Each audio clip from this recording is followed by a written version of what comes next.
Hello दोस्तों, तो कैसे हैं आप लोग? उम्मीद करते हैं अच्छे ही होंगे।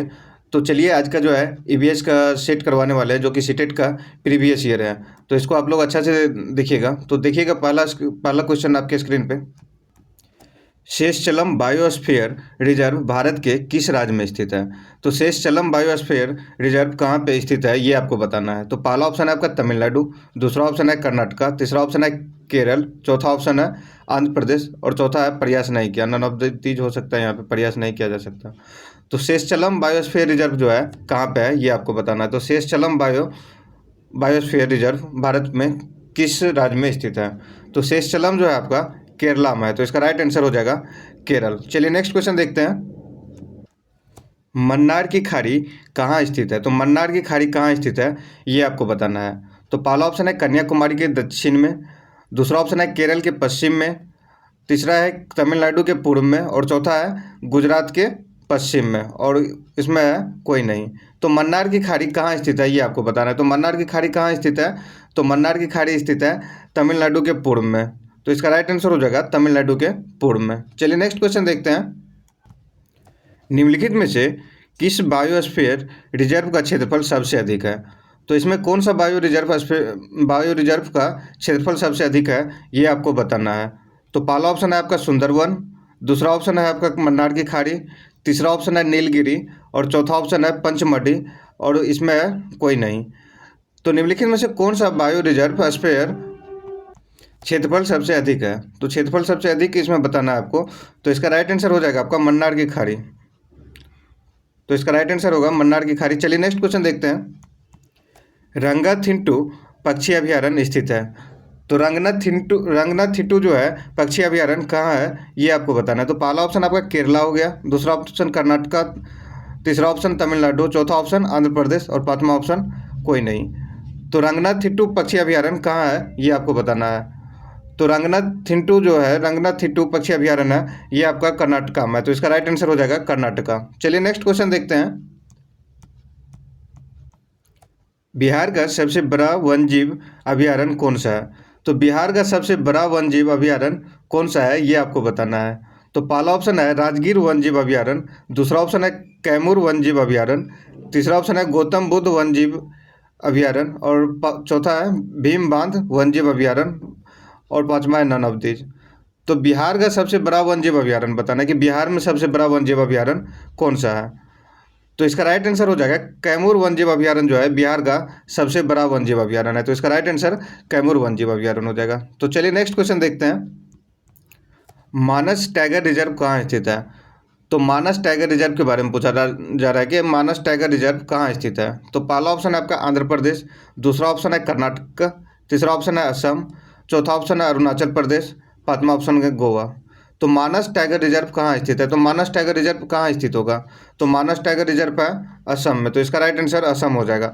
और एक क्वेश्चन ये बनता है कि टाइगर रिजर्व सबसे ज़्यादा कहाँ है? तो सबसे ज़्यादा है आपका मध्य प्रदेश में। तो ये भी याद रख लीजिएगा, सबसे ज़्यादा टाइगर रिजर्व कहाँ पे है? तो मध्य प्रदेश। चलिए नेक्स्ट क्वेश्चन देखते हैं।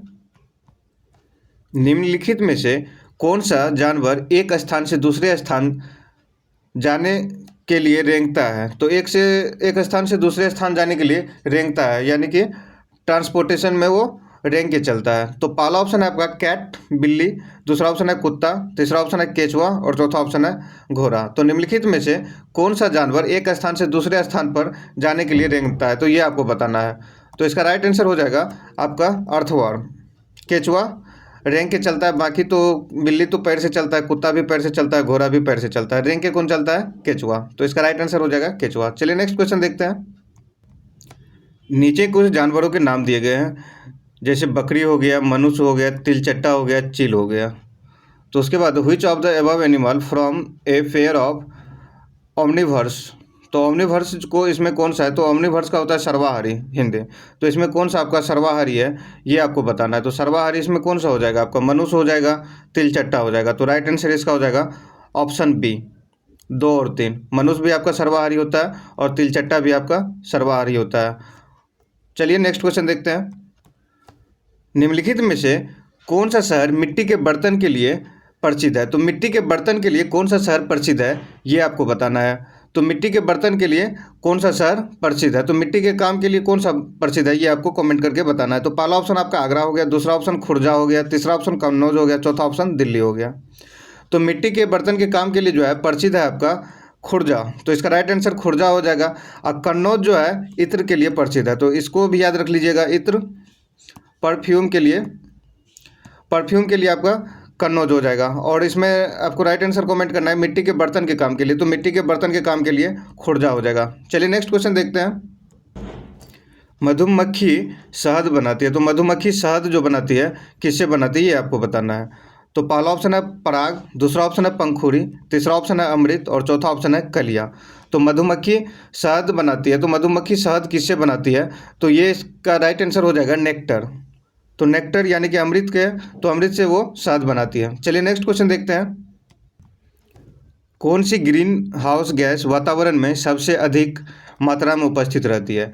तो कौन सी ग्रीन हाउस गैस वातावरण में सबसे अधिक मात्रा में उपस्थित रहती है, ये आपको बताना है। तो पहला ऑप्शन है प्रोपेन, दूसरा ऑप्शन है इथेन, तीसरा ऑप्शन है कार्बन डाइऑक्साइड और चौथा ऑप्शन है मीथेन।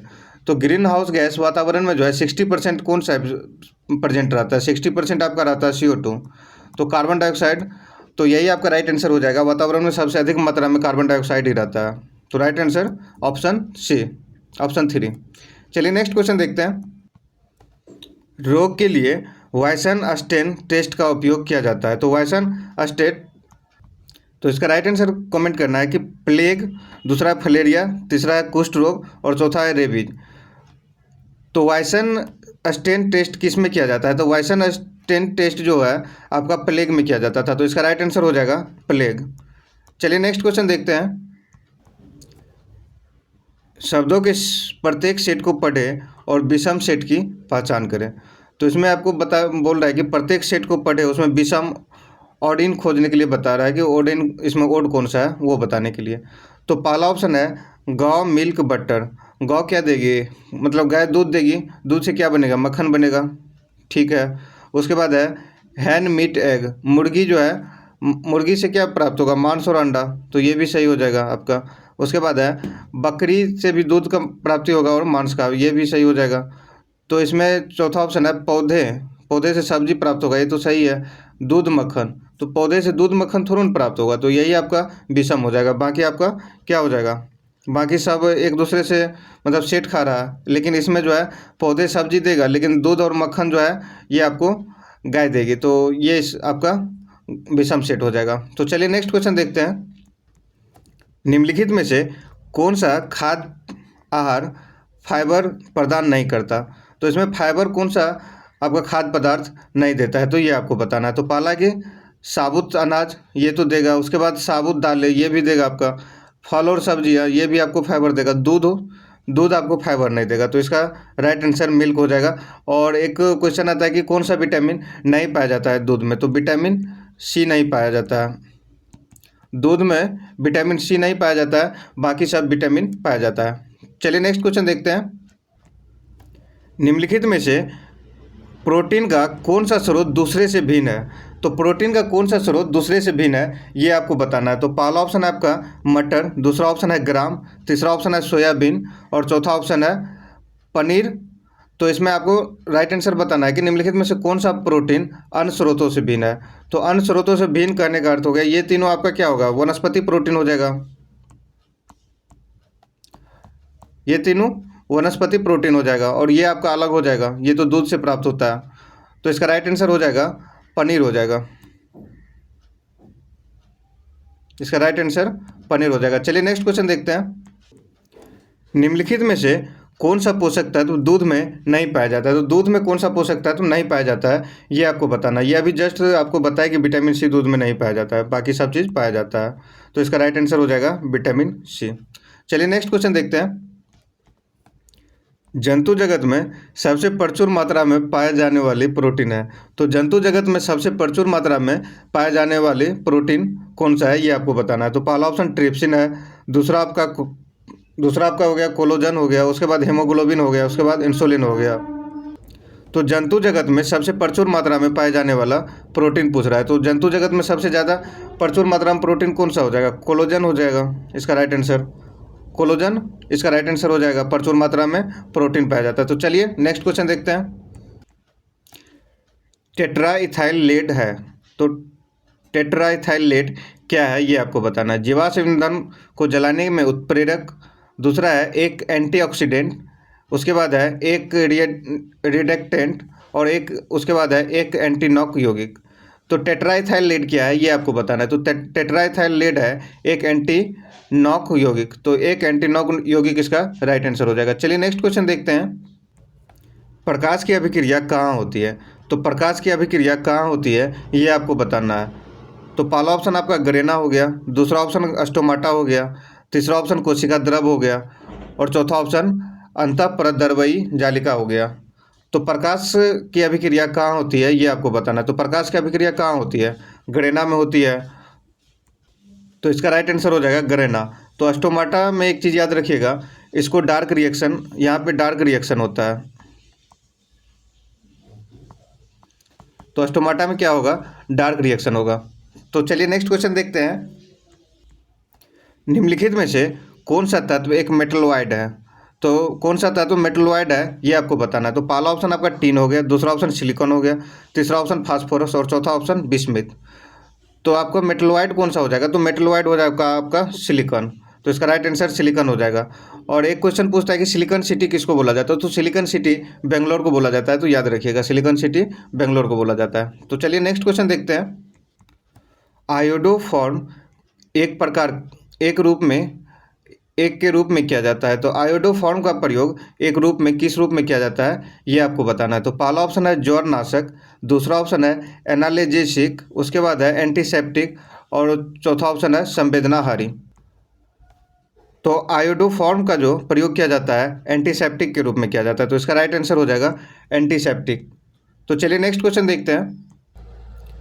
अपिको आंदोलन किसके नेतृत्व में मजबूत हुआ, तो अपिको आंदोलन किसके नेतृत्व में मजबूत हुआ ये आपसे पूछा जा रहा है। तो पहला ऑप्शन है आपका अमृता देवी बिश्नोई, दूसरा ऑप्शन है सुंदरलाल बहुगुणा, उसके बाद है पांडुरंगा हेगड़े, उसके बाद है मेघा पाटेकर। तो इसमें आपको राइट आंसर बताना है कि अपिको आंदोलन किसके नेतृत्व में मजबूत हुआ था। तो अपिको आंदोलन जो है मजबूत हुआ था पांडुरंगा हेगड़े। तो इसका राइट आंसर हो जाएगा पांडुरंगा हेगड़े। चलिए नेक्स्ट क्वेश्चन देखते हैं। भोपाल गैस वर्ष 1984 में भोपाल गैस त्रासदी निम्न में से किस गैस के रिसाव के कारण हुई थी। तो पहला ऑप्शन है मिथाइल आइसोसाइनाइड, उसके बाद है नाइट्रस ऑक्साइड, उसके बाद है मीथेन, उसके बाद है कार्बन मोनोऑक्साइड। तो भोपाल गैस त्रासदी जो हुआ था वो आपका हुआ था मिथाइल आइसोसाइनाइड गैस के रिसाव के कारण। और इसमें एक क्वेश्चन पूछता है ये कौन सा कंपनी का मतलब अथी था, फैक्ट्री था, तो ये था यूनियन कार्बाइड का फैक्ट्री था। और उसके बाद एक क्वेश्चन आता है कि इसमें कितना टन गैस लीक हुआ था, तो इसमें 40 टन गैस लीक हुआ था, ये भी याद रखिएगा। उसके बाद जो है उसके बाद ये 1984 में हुआ था, ये तो आपको क्वेश्चन में ही लिखा हुआ है 1984 में। तो इतना चीज़ इस से याद रखिएगा, कौन सा कंपनी था यूनियन कार्बाइड, कौन सा गैस निकला था मिथाइल आइसोसाइनाइड और कितना टन निकला था, तो 40 टन निकला हुआ था। उसके बाद ये कब हुआ था, तो 1984 में हुआ था। और ये आपका आज का लास्ट का क्वेश्चन था। और किसका कितना स्कोर कर रहे हो वो आप कमेंट करके बता दीजिएगा। और वीडियो अच्छा लगता है तो लाइक कीजिएगा, कमेंट कीजिएगा और शेयर कर दीजिएगा। तो चलिए अभी के लिए बस इतना ही, मिलते हैं अगली क्लास में, तब तक के लिए धन्यवाद।